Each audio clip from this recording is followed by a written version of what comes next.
Cruise line adds parallel parking to the test for captain. Wonder why? I don't know. I don't know either, but welcome to Tru Tulsa, your only local webcast throwing down local information mixed with cool stuff from the entire universe, really, the whole world wide web of stuff out there. We'd like to thank the hundreds of viewers in the True Army. Thank you for tuning in, viewing, checking us out, loving it. And so, yeah, so Saturday morning, I think it was Saturday morning, 4 o'clock-ish. I'm sitting there watching the news, and I tune it on, and as I was going to bed, just party before. Anyways, I noticed a ship on its side. They said, a tanker or a cruise line had run aground on a sandbar, and I was like, to myself, oh, he's sitting like that. I see that thing, and it's like a $2 billion ship or whatever that's like on its side, like smokestacks going out the thing, and totally. Crazy. Totally went tipsy on that one. And I was really surprised to find out that the captain bailed ship while people were still on it. Yeah. Anyways, they picked him up. He's been accused of murder and things like that. Yeah. Again. And abandoning a ship. Laws may be slightly different there, but I don't know. A company says gross negligence was to blame. When I saw that cruise ship, I was like, gross negligence is a kind of an understatement. That thing was on its side. You've been on cruises before. Me? No. Really? I've never been. Really? Oddly enough. No. Not a huge fan of the moving and the being on the moving. So I don't know if the cruise would ever... I haven't yet taken the plunge of spending thousands of dollars to go on a cruise. I prefer the resort. I was on a cruise once. It was a conference, and we went down to somewhere in the Bahamas. It was awful. I didn't really care for it. The cruise thing? No. Is it boring? Well, yeah, it was, and it was a smaller vessel. And at night, the lights, or amidships, as it were never turned off. And so, in my mind, I imagined that I would be able to go out and just walk around and look at the beautiful, unpolluted, stars. And instead, I just, they had these great big just stadium lights up everywhere. I guess they are very concerned for your safety. Yeah. I mean, I wonder, was the cruise line in question, were they attempting to go down in the history books as an additional White Star Line? Like the Titanic, White Star Line? Perhaps. When did the Titanic go down? Was it in January? I wonder if it was on some sort of... I don't know. It was an Arctic trip.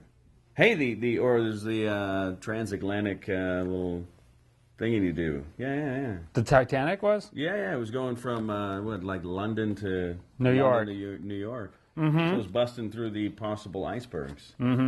Just making headway through. Thinking that size mattered, they ended up running aground. Really low aground. Well, and they did. Yeah. They did. And, history has a way of repeating fiction, apparently, because there was a book called, Gigantus. Gigantus! And it was published... Sounds like a euphemism for something sexual. Gigantus. Well... Yeah, I think the whole Titanic thing was some sort of Freudian slip.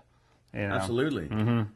Well, they needed a new name for a ship of that size, and they were referring to it, I think, as probably a Titanic-sized ship, and the name stuck, I think. Because there was a book. There was a book about a fictional ship. It was called the Gigantathon or something like that, and it was written about 15 years before the Titanic. And it talked about this huge ship that was making its maiden voyage in an iceberg, and it went down. And that was the whole deal with the novel, was that the ship couldn't be sunk. And so when Titanic happened later on, it was perfectly scripted in this other book. Well, you know what, though? Seriously, I think our admiration of what technology could be is what drives technology today. I think... for instance, everybody watched Star Trek when they were little kids and stuff, and now we've all got iPads and iTablets and stuff, and they were walking around on the show with the little tablet dealies. We've all got them, right? Why? Why? Not because the futuristic technology has been brought to today, but because we have designed the technology of today to mimic what we think the future should be because we grew up watching it. So if you read books 20 years before that and then you get the project and they say, hey, we want you to build a ship, and they say, oh, I just read this book. What if we build the grandest ship of all time, you know? But it's not going to get sunk. Yeah, but it's not going to get sunk because... But it did. But it did. But it did. Now, did the ship in the book get sunk? Do we know? Yeah. Oh. Yeah. You haven't heard this story before? No. Oh, you got to stay up with the owl. You got to stay up with Timbo Slice here. Timbo Slice. If there's any sort Timbo of Slice, yeah, absolutely. Yeah, okay. Here in about a minute or so, we're going to take our first of 6 breaks, so we can go beat our heads against the wall. Why do we take breaks? I had a viewer ask me, why do we take breaks? Because in the middle of that break time, that's where we want to go ahead and insert advertising. Please call us, let us know.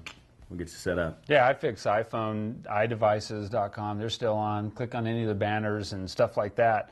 But we're going to, so when we come back, what we're going to do is talk in depth about what is happening out in Broken Arrow with the Kailiji Tribal Towns Red Clay Casino. Talk about where some of this opposition is coming from and really what effect is it going to have on you. Hey, welcome back, everybody. What's happening? How you doing? Party on, Wayne. We've got you've got this kangaroo story. I haven't seen this. I'm just saying it. What do we? There's a kangaroo. His name's Erwin, which I actually think that in itself is hilarious. There's a kangaroo named Erwin, but what about what's happening with the kangaroo named Erwin? Well, he's the formerly paralyzed kangaroo, and he is now a national celebrity because he's shown up with the, over there with the Condé Nast media group, Gawker Media. And Erwin, the formerly paralyzed kangaroo, is unwelcome in his hometown. Now, Gawker Media is the one that, I don't know, I don't have as a front page link on the Tulsan.com. I normally go through Gawker via Drudge. So if you go to drudgereport.com, then over there on the left, he has InfoWars and everything alphabetized. Then you get down there to Gawker. But the deal with Gawker is, and here's how they put it, they go, again, these are from the pages of Gawker magazine and, oh golly, by Hamilton Nolan. Okay. I love this. There's the kangaroo is in a little like tux. Hilarious. It says Mom and Me. All right, what's down here? Awesome. Beautiful women, kangaroo. Now, I feel bad for making fun of it. I didn't realize that kangaroos was paralyzed. Now, don't you feel good? Do you feel big about yourself now? Yeah. Making fun of a paralyzed person. Mm-hmm. Horrible, right? Yeah, and it's a kangaroo. So they do. They have a picture of Erwin the kangaroo. Like corporations, they're not people. Mm-hmm. We have a picture of Erwin the kangaroo, and he is, as Brett said, in the little tux, and his owner just looks pleased as anything. She looks so happy. And then there's a picture, it looks like maybe of the owner's daughter. And what does that say? Queen? It says she's a hottie. I don't know. Beautiful Oklahoma girls carrying a kangaroo. Yeah, nothing says quite like. Nothing says hot and sexy like carrying a kangaroo named Erwin. Yeah, hometown princess. So they have a picture of them. So here's what Hamilton Nolan says about this. He says, "How long will we allow the system to persecute innocent marsupials and their impassioned human defenders? We are slyly referring, of course, to the case of Erwin Kangaroo, the well-dressed, formerly paralyzed kangaroo and registered therapy pet owned by Oklahoma kangaroo owner Christy Carr." So he is a registered therapy pet. And he goes, what is the system in the form of the city officials of Broken Arrow, Oklahoma, doing to Christy Carr now? They're hitting her with regulation after regulation until she has decided to up and leave town. Moving on down the road to McAllister, is. You know what that is? That's the man trying to keep a poor kangaroo down. The system. The system. Gawker called it the system, so they may not be as down with the struggle as you and I are, Brett. Yeah. Mm-hmm. Man, the system. It's all the same vice against your reality. Yeah, well, they know when they are not wanted. And no wonder. Quote, "If she did not fill out the paperwork, we are going to have to take Erwin away from her," quote, said an evil spokesperson for the city of Broken Arrow. Remember, there's no such thing as bad publicity, Broken Arrow. Probably while cackling way to protect the public from this inspirational animal friend, enforcers of the system. And then they actually have a query here for you people in Broken Arrow. Have you spotted Irwin in and around the McAllister or Broken Arrow vicinities? If so, take a photo and send it to us at once. It says at once. Together, we will properly respect this natty, formerly paralyzed kangaroo. Broken Arrow officials don't care about the people. All they care is about their rules and their regulations. They don't care. Well, I certainly don't care about a paralyzed kangaroo. Formerly paralyzed kangaroo. Brett, get it right. Oh, sorry. Formerly. How intolerant are these Broken Arrowans, Brett? What's the next story that we're going to begin to delve into before we go to a break and then come back and just dig the heck out of it? Oh my goodness. Yeah. Page after page after page after page after page after I'm not showing the same 3 pages. The city is definitely throwing up some barriers, not only against kangaroos named Irwin, but against casinos for gambling. Now, the city, when you say the city, do you mean the corporate city, or do you mean just people that live there? What do you mean the city? Oh, I mean those, them, they, the man, trying to keep a good casino down. Mm-hmm. So what if people spend all of their hard-earned rent money there? Mm-hmm. Don't have money for food, have to choose a food bank because they've gambled their life savings away. Mm-hmm. Does that change the right that they have casinos in other places that are legal, but suddenly you can't make a casino? Why? Because we don't like you anymore? Mm-hmm. I mean, that's it. It's what's legal for one should be legal for all. Mm-hmm. Well, that's it. The Kylie's say that they are within their rights. Here it is. This is it. This is the smoking gun.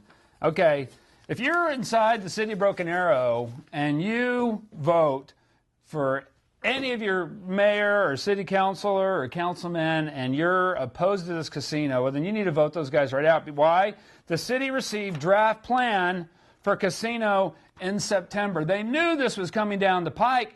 They had all kinds of time to get opposition, to let their citizens know, and if they had any sort of objection, to let the EPA know, but they didn't. Yeah. The city of Broken Arrow is for it, so who can be against it? We'll talk about that when we come back. There are 2 individuals that own the land in Broken Arrow, and what they are doing is people like Jim Smith, Joe Smith. Mm-hmm. People. Mm-hmm. Okay. And these are people that belong to the Muskogee Creek Nation. So they're card-holding people. Yeah, right. And so they're Creek, and so what they have done is they are leasing some sort of long-term in some sort of long-term contract with the Kylie's tribal town, which is also a member of the Creek Confederacy. Okay. Now, what the Kylie... This is part of that. We gave the Indians land, however long ago, and then said, "Oh crud! Hey, by the way, and we know you gave us this thing, and we know you said you can be all independent. But we're going to go ahead and take some of that away from you." Oklahoma land rush stuff. Yeah, all that. Mm-hmm. Okay. Mm-hmm. Well, I think the congressional act that made gaming possible on Indian land is probably sufficiently vague enough that 2 individuals who are Creek could then lease their land to a corporation. Yeah. And then the corporation is saying that because we're leasing this land and we're doing it from these card-holding Creek tribal members, then it's legal. We don't have to. Yeah, in other words, by definition, then it is what they would call restricted land, because you have unrestricted land, you have restricted land. So then you have to have restricted land has to be put in trust. Okay, so it's like zoning laws, right? Exactly. This is precisely it. This is going to be a zoning law issue. This is going to be. They take zones. So, stuff will be a gas station at one point in time, and then it'll turn it into it'll be a home. 10, 15 years later, that sort of thing. So, I mean, they do make adjustments for zoning for other things. Would they do it for this? Is this going to happen? I don't know. We'll see. Well, if it is now, what does not bode well? There's a lot of money. Well, I don't know. Here's the thing: is that the people in Broken Arrow should be concerned because it is an 80-acre tract of land. Okay, that's the first thing. So they're talking about quite a bit of money. So there's a lot of money to be made. The problem is going to be are the Kailiji tribal town members being represented, first of all, by their legal counsel? Well, I'm not saying they're not, but also by their advisors. Oklahoma with the tribes. I mean, tribes are like families. They're like small churches, and so you're not going to have unanimity here. And whether or not I personally feel that I hate that other people get benefits, I don't. That's beside the point. Mm-hmm. Their ancestors earned that right through trails of tears and all sorts of other insane, horrible things that that at the time somebody thought was a great idea. Mm-hmm. Well, that somebody was Jackson and his crew. And I think that's part of the side issue. Neighbor newspapers. Watch a documentary on the History Channel or something. We're not getting into that. Neighbor newspapers have several sub newspapers that have outlets in Broken Arrow, Coweta, Glenpool, so forth, and so Broken Arrow Ledger has been following that, and that is who gave us this headline: the city received draft plan for casino in September. Now, the Broken Arrow citizens against neighborhood gaming, they assert that no one said anything to the city and so forth, but it's clear that the city saw this as a good thing and never really threw up any sort of objection. January 11th, man. They've got rule of law will determine whether or not Clay Casino could be a business, Broken Arrow. Mm-hmm. Absolutely, man. Holy cow. Now here's something. Crazy. 120 days. So then in consecutive days, we had some information coming out about the casino. And first is from Susan Hilton. Kailiji say they're within rights to build casino. And I actually put there. Can you honestly believe they actually put a contraction in their headline? They're within rights to build a casino. Sure. And this is from their story on January 10th. Valid Twitter language. Mm-hmm. Yeah, that's good. Exactly. Yeah, thanks for the shortcut there. Mm-hmm. So the Kailiji tribal town, the Mecco, the king, set aside or sent a fax out kind of saying that they've been doing these different activities, including but not limited to farmers markets and farmers market and flying the flag. And then one of the Broken Arrow group also disagrees with the tribe's position that it has jurisdiction over the individually owned property. They have only taken actions as a tribe on that land starting 3 weeks ago when they began destroying trees and moving dirt, the statement says. As for the claims destroying trees, is that what we're calling it? That's called clearing land. Mm-hmm. But when you want to make it inflammatory, it's called destroying trees. Exactly. And if farmers market are concerned, we can assure you that these things have not happened. Now, the issue I have, okay, we're going to go a little bit longer on this segment. The reason why the Broken Arrow, this is kind of important because the Broken Arrowans Against Gaming group there, they are making the statement that the tribe has done nothing of this kind, that they made no effort of reaching out to the city, and the evidence is that they actually did know, and that they've been talking to the city about the stuff since September. So now whoever this dude is with the Broken Arrow Citizens Against Neighborhood Gaming, who says, quote, "Yeah, dude. As for the claims of flying a flag and a farmer's market are concerned, we can assure you that these things have not happened." So if there's any evidence that those things have happened, I mean, again, we'll see. Check it out. Link us. Let us know. Mm-hmm. We'll take it easy. Okay, we got 20. Now they're saying, and this is something to consider. If you've got a house out near this thing, right? Property values. Right, they're gonna change. You get a huge casino in there, you're gonna get some property values switching up, right? They're saying it's because this is Channel 8, thinking it's gonna change because if you get a casino, you get crime. Crime drives down the price of homes. So some people may be complaining or arguing because of home values going down. What would they say? Well, see, again, but look at this though. Here it is, Wheeler. Who's said realtor Paul Wheeler. He goes, based on what I have read, and I have seen everything from a 4% decline in value to about a 40% decline in value based on the study you look at when casinos get close to homes. Well, that's you can't have a tenfold variance. I don't know. It's either margin of error between 0 and 50%. Yeah, it's either a flesh wound or we've opened up an artery. Now, I mean, it can't be. I don't want to It scare can't you be to both death of here, those. but if you have that candy bar, you're going to go from anywhere from no change at all to the biggest, humongous person ever. Yeah. Go ahead and try it. See what you think. Yeah. That's You might gain. You might gain half a pound or 70. I mean, that's ridiculous. So, and there's more fear mongering. Tell this last piece here. Let's go ahead and let's delve into this last piece of fear mongering here. South Tulsa councilor trying to stop possible casino. Congressman John Sullivan, Councilor Philbrick. Gaming developed on 111th and Yale. Councilor Lake says numerous sources confirm small-scale casino gambling establishment built in 2 years, probably bordered in neighborhoods and schools, which leaves residents with fear something they can't control. What's that fear? I can't read it. It's too small.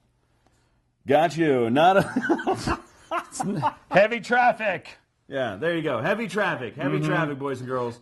That's not fear-mongering. Put in a traffic light. Okay, stop worrying about it. Don't jaywalk. That's a really long segment. Tomorrow's going to be a key day because Chief Ellis with the Creek are going to address the issue and is basically going to go ahead and give the thumbs up or thumbs down on it. If he gives the thumbs down on it, it's going to be really hard. It's going to be very, very difficult for the Kyaliji tribal town to assert that as a member of the Confederacy that they are sanctioned to do that. So tomorrow's going to be a really big day. Watch for that. Of course, go to thetulsan.com and click through in the links. We'll probably Twitter it when it comes out. Okay? Definite. Check it. Yo, yo, yo. Welcome back. Hey, by the way, if you happen to be watching this tonight, if we can get this thing up soon enough, get done with this, drop it, throw it out there. You're going to get to watch it after the Golden Globes, hosted by Ricky Gervais yet again. Now, if you've missed the Ricky Gervais Golden Globes last year, it was the talk of all the media, everything like that, because Ricky Gervais spent the entire evening making fun of all of the celebrities receiving awards from that. And poking fun at their families, daughters, personal problems, things they'd done in the media. And he was hilarious. Everybody loved it. And the media was just like, ooh, so harsh. It's the Golden Globes. Everybody sits around at tables at the Golden Globes drinking, getting completely loaded, smashed out of their minds, while somebody gives them awards. I did not have a problem with it. I didn't. I thought it was hilarious. It made me actually DVR the Golden Globes this time. Otherwise, I probably wouldn't have seen it. Right? Mm-hmm. It's Ricky Gervais. Awesome guy. Hey, so he has the British sense of humor. And, which is, according to Pierce Morgan, that's slightly harsher, slightly, sometimes doesn't necessarily work, but a little bit more in your face. Well, too, and a lot of times, it's an anachronism. They don't really go together. British humor would be like military intelligence. Well, it's funny to British people. Well, that's it. It's so quirky. It's very British. And if you're a British viewer, part of the True Army, and you're British, thank you for tuning in. So be sure to Golden Globe the DVR thing. Yeah. Watch the highlights from that. I'm sure it's going to be utterly insane. Because like every true comedian, you have to up it. And he was going hard this time. So Ricky Gervais, let's see what you got, man. I can't wait to see that. Being DVR'd right now. Is he going to double down on what he did? Or just do more of the same, or is he going to talk about it? I can't wait. I know that it's just going to just be utterly horrible. It's poking fun at who made, who slept with whose wife and tore this. That's kind of humor that not many people can get away with doing. Ricky Gervais, of course, the creator of all of the many variations of The Office and so many other things, very successful in Hollywood. He can get away with that. He can get away with blasting celebrities. Well, that's it. Sometimes it's too close to home. Oh, yeah. Man, the making fun of Tom Cruise for possibly being gay and not coming out of the closet, things like that. It's Tom Cruise. He's like one of the hugest guys in Hollywood. So not talking about him would be be stupider than talking about him. But I mean, he blasted everybody, and I'm just like this. Speaking of Tom Cruise recently in the new Mission Impossible, people are saying this movie is phenomenal. I haven't seen this yet. Have you seen this yet? No. I want to check this out. I want to check this out. Yeah, and so what he's pointing at, of course, is the latest printout from RottenTomatoes.com. There you go. And the RottenTomatoes.com is a pretty decent thing. You know, they have hundreds and hundreds of people, and they put all their reviews together, and they come up with an aggregate. So I thought it might be kind of interesting to see, you know, what the fresh meter was here for a little bit of it, of this segment here. But Mission Impossible. I want to check it out. I mean, it got phenomenal reviews. It's currently made, or at least at the opening week of box office, $19.9 million. Mm-hmm. That's pretty awesome. I did see the Sherlock Holmes, though. Okay, what did you think? Sherlock Holmes, phenomenal movie. Okay. Phenomenal movie. It's a little hard to follow if you're not a big fan of you know, just quick action, quick follow. Phenomenal. Of course, they had a lot of storyline that they could pull from. A lot of books have been written about Sherlock Holmes. It's great. It's great. Mm-hmm. The Downing Street, absolutely. You know, the man himself. That's crazy. And so I was thinking to myself while watching this movie, and I was leaning over talking to the person that went and watched the movie with me, and we're going over this, and I'm thinking to myself, I don't think anybody could have done that part better than the guy who did it, right? Because he personally dealt with alcoholism, drug use, drug abuse, openly had a very public battle with his addiction to amphetamines and opiates and things like that, which Sherlock Holmes also had an extremely huge addiction cocaine. to. There's the cocaine that Sherlock Holmes, and there's a book written, The 7% Solution, talking about the cocaine addiction and how that kind of fed in there with Moriarty and how they kind of were symbiotic. And Which I think is cool, and I think that...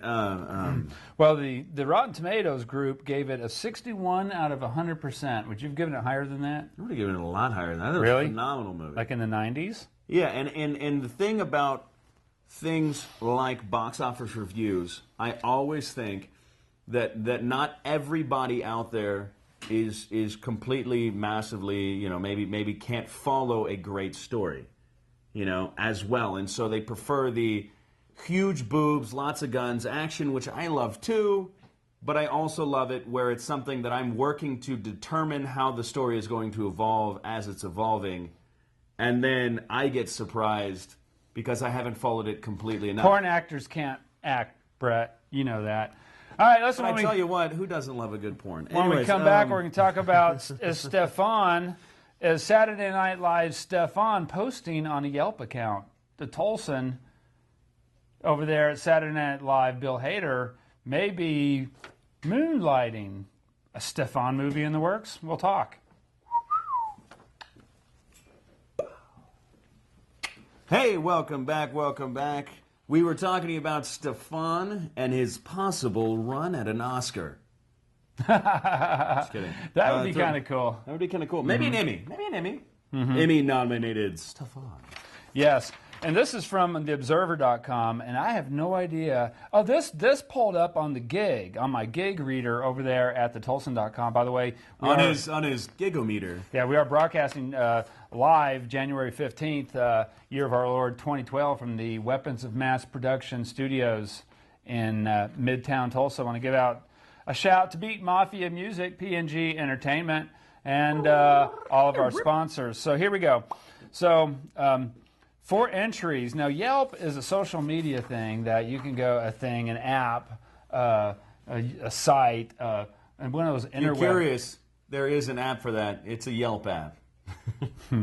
Yeah, that's if you want to go. It's if you're not sure which social media you want to take part in, so you just join Yelp. But what you do is you put in reviews of bars and hotels and restaurants. So this is what someone posing as Bill Hader, writing as gay, whatever he is, just whatever.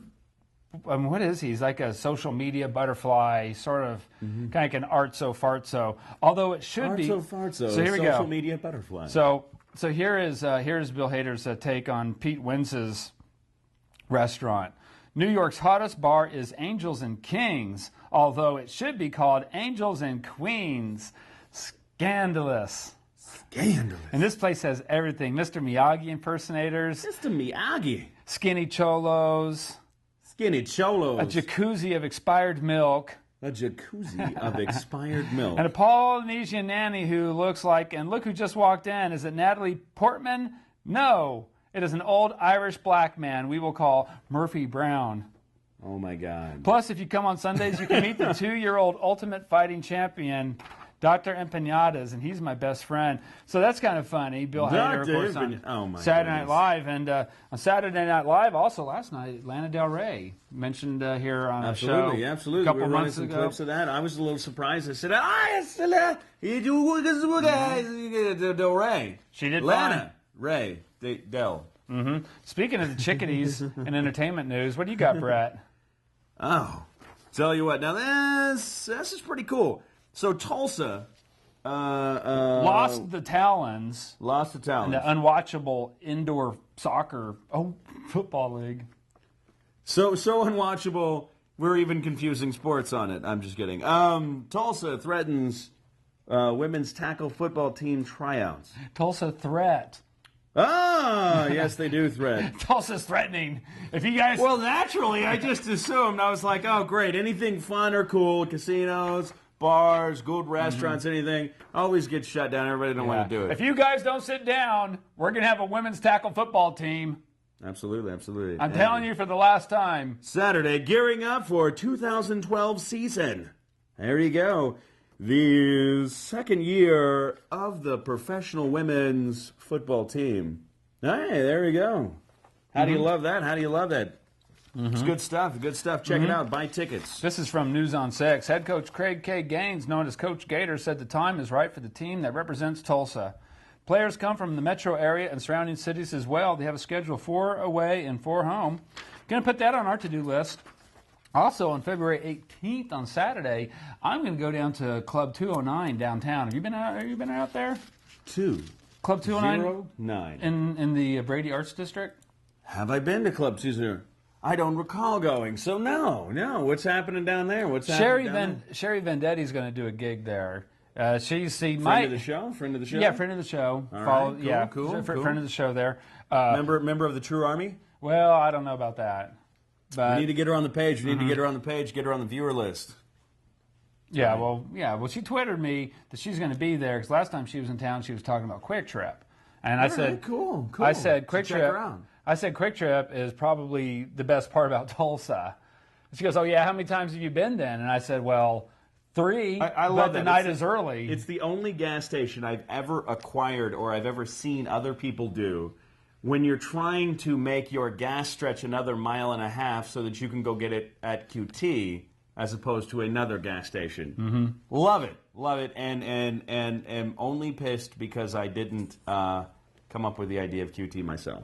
Well, Tulsa's unique banality makes it perfect for these kind of chains to start up. So we have Arby's, which is from Tulsa. We have Quick Trip, which is from Tulsa. Now I think Sonic is from Oklahoma. Which Sonic is huge. Sonic is one of the best investable stocks as far as restaurants go that you can buy. Sonic. I've heard good things. I've heard bad things about the stock on Sonic. Yeah. Well, the reason why I mentioned if you invest on it and you lose tons of money, yeah. Hey, look, man, stock market's gambling too. What are you, Broken Arrow? Yeah. What do you? Yeah. Really. Broken Arrow hits everything. Y'all hit everything. Yeah.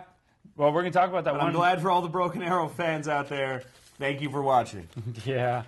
Well, you can't ever speak for everyone else, but you should speak for Stephen Colbert. Now, see, this is my guy. I've mentioned him on the show like a million times. Love Stephen Colbert. Hilarious. Jon Stewart, awesome as well. Stephen Colbert announcing in South Carolina that he is officially announcing that he will be running an exploratory committee about running for office in South Carolina. Now, he tried this last election, and Doritos sponsored his election campaign, possible electing Doritos. Well, he cannot be on the ballot. He can't be on the ballot. However, polling shows him even higher than John Huntsman, who has dropped out this evening. Who's dropped out? And guess who John Huntsman is endorsed? Who's John Huntsman endorsed? Stephen Colbert? Would that be funny?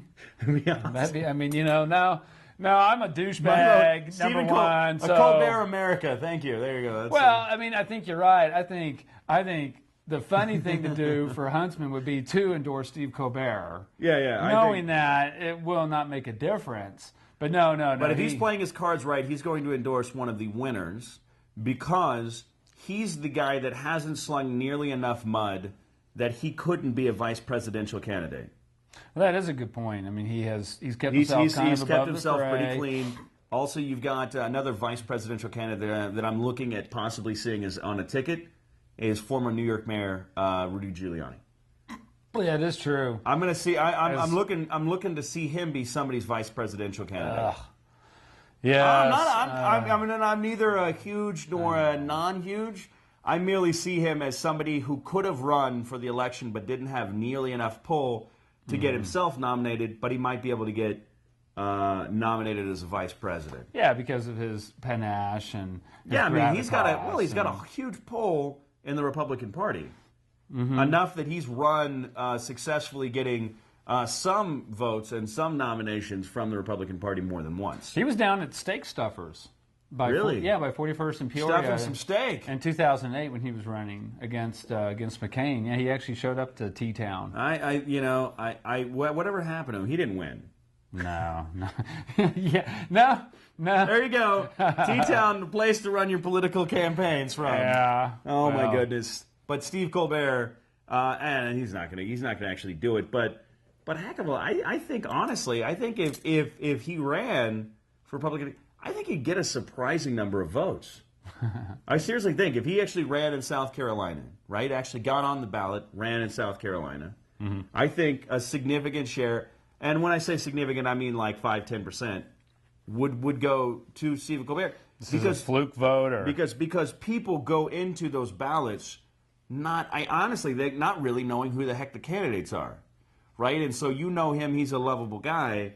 And so he's going to take votes from people because people watch him, people know him, and they know the name, right? Yeah, just based on that. Based on the name, he would take a significant portion of votes, even if he said nothing about what his policies would be, which of course would be just utter craziness. I don't know. It'd be good stuff. He comes from good stock. I honestly think he'd be a good candidate. He's not going to do it because the guy makes so much friggin' money, and I think actually with his political sway right now can affect enough change right now that he'd do a whole lot better than, say, being a vice president. I think Stephen Colbert in his current position with his current viewership is able to affect more change than a lot of public officials can from where they are. That's true. I really think that, and the same thing with Jon Stewart, any other major news anchor, Anderson Cooper, any of those type of people, I think can affect a huge amount of change from that. Anywho, I think you're right. We've loved having you out. Thanks for checking out the show. Make sure and friend us. Yeah. Right? Yeah, follow us on the Twitter and check us out on the Facebook and everything like that. Another successful show. Skull.